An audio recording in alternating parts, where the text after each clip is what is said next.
fade in on the misty Oklahoma backwoods where the river runs like a serpent through ancient pines. It's dawn, and the air hums with the low growl of isolation. Cut to our grizzled hero, Beaudry, Mel Gibson, all weathered leather and haunted eyes, a reclusive survivalist who's traded the world's chaos for a shotgun shack life of prayer, snares, and silent mornings. He's got a cross around his neck, a rifle in his grip, and a 12-year-old firecracker of a daughter, Tag, Sophia Hublitz, equal parts spunk and shadow, who's all braids, curiosity, and a knack for asking questions that cut too deep. They hunt for supper, fish for peace, and steer clear of town. Beaudry's got ghosts in his past, the kind that whisper about lost wives and bloodied hands, but he keeps 'em buried under layers of just us against the wild. Tag's his anchor, her laughter the only thing that cracks his armor. But this quiet idol, it's about to get shattered like cheap glass under boot heels. Enter the storm.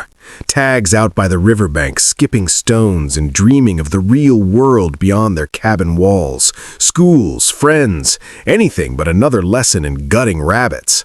That's when she spots her, a battered woman, half drowned and bloodied, snagged in the reeds like yesterday's bad decision.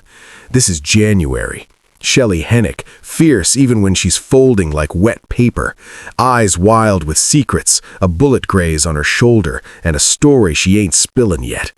Tag hauls her in, all heart and no hesitation, dragging her back to the cabin like she's found a straight pup. Beaudry? He's not thrilled.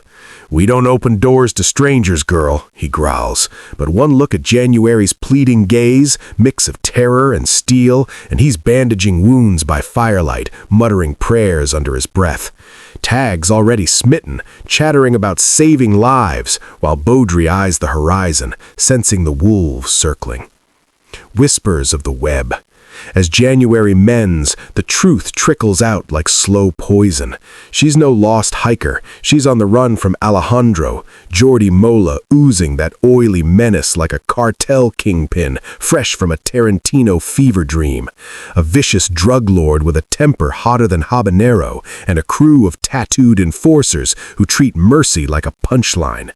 January's tied to some lowlife named Jensen, a snitch who crossed Alejandro and paid with a slug to the dome. She was there when it went down, caught the ricochet, and bolted into the river to wash away the sin. But Alejandro doesn't forget. He hunts like a bloodhound on meth. And now Jensen's ex, Lizzie, is floating belly up in the same waters, bullet hole in the forehead, courtesy of the boss man's cleanup crew. Beaudry scouts the river at dusk, finds the body, and comes home stone-faced. "Trouble's got your scent, ma'am," he tells January, who finally cracks. "They'll burn this cat and mouse in the pines." What follows is a masterclass in lean, mean tension. Director R.J. Collins turns the forest into a labyrinth of shadows and snap traps. Beaudry goes full predator mode, his survivalist savvy on blast. Tripwires rigged with bear snares, decoy fires to draw fire, and a homemade suppressor that whispers death. The first goon eats dirt in a pit trap, gurgling his last as Beaudry finishes him quiet-like with a kabar. Tag's no damsel. She lures the second with a feigned cry from the underbrush, then cracks his skull with a rock when he lunges. Blood sprays the ferns, and January, she's no passenger, grabs a fallen pistol and drops a third shadow creeping the ridge, her shot steady as revenge. But Alejandro's not playing footsie. He rolls up in a blacked-out SUV flanked by 4 more heavies, his laugh echoing like thunder. "Come out, cabrones, it's open season." Flash cuts to the family's bond cracking under fire. Beaudry confesses fragments of his own dark history, a botched op overseas that left him hollow, while Tag clings to January like the big sister she never had. "We fight together or we don't fight at all," January says, and damn if it doesn't stick. The unraveling. Night falls like a shroud, the woods alive with muzzle flashes and the acrid tang of cordite. Alejandro's crew tightens the noose, flares light the canopy, dogs bay in the distance, and a brutal interrogation of a local snitch back in town spills the cabin's location. Bowdry sends Tag in January into a root cellar hidey hole, booby-trapped with everything from gasoline cans to prayer-etched shrapnel. He stands sentinel on the porch, Gibson channeling that lethal weapon grit, mixed with Passion of the Christ gravitas, a cigarette dangling from lips curled in grim resolve, quoting psalms between pulls on the trigger.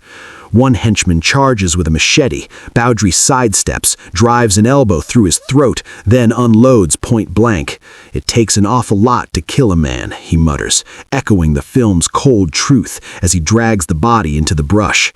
But the tide turns ugly. A stray round clips Bowdry's side, blood soaking his flannel, and Tag bursts out too soon, tackling a gunman who's got January pinned. In the chaos, she takes a graze to the arm. Her scream rips the night, pulling Bowdry back like a magnet. Alejandro, spotting the